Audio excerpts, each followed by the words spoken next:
اعوذ باللہ من الشیطان الرجیم بسم اللہ الرحمن الرحیم۔ مومنین کرام، آج ایک حساس مسئلے پر گفتگو کرنی ہے۔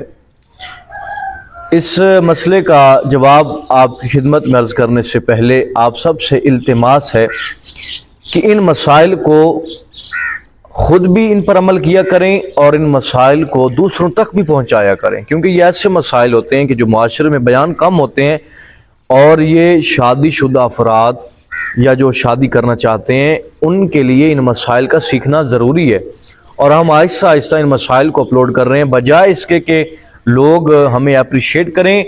ہمیں مومنین مومنات کی طرف سے کافی باتیں سننے کو ملتی ہیں، لیکن ہم علوم اہل بیت کا یہ سلسلہ جاری رکھیں گے اور رکھتے رہیں گے اور یہ چیزیں بیان کرتے رہیں گے۔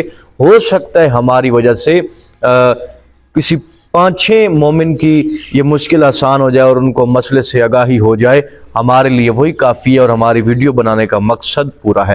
آج کی اس ویڈیو میں ہم جو مسئلہ آپ کی خدمت میں عرض کر رہے ہیں کہ کیا شادی شدہ افراد دوران جمع کونڈم کا استعمال کر سکتے ہیں یا نہیں؟ آیت اللہ العظمیٰ علی سیستانی کا اس بارے میں کیا فتویٰ ہے، مجتہدین اس بارے میں کیا فرماتے ہیں؟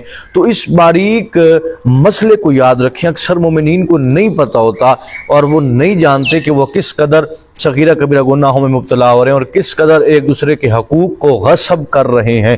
اسلام نے عورت کو بہت بلندی عطا کی، اسلام نے عورت کے بہت حقوق بیان کیے ہیں۔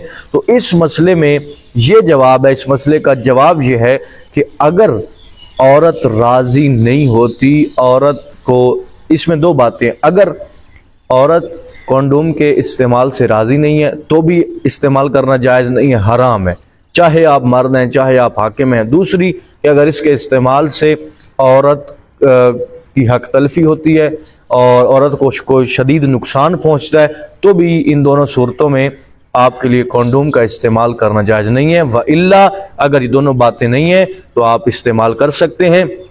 اور اس کے علاوہ مومنین کا سوال ہوتا ہے کہ حمل روکنے کے لیے میڈیسن استعمال کرنی وغیرہ وغیرہ، حمل گرانے کا کیا حکم ہے، حمل ساقط کب کیا جا سکتا ہے وغیرہ، اس پر بھی ہم تفصیلی ویڈیوز بنا چکے ہیں۔ آپ سب سے التماس ہے کہ ان تمام ویڈیوز کو لازمی دیکھیں۔ دعا کرتا ہوں کہ پروردگار حقیقی معنوں میں علوم اہل بیت سے آراستہ ہونے کی توفیق عطا فرمائے۔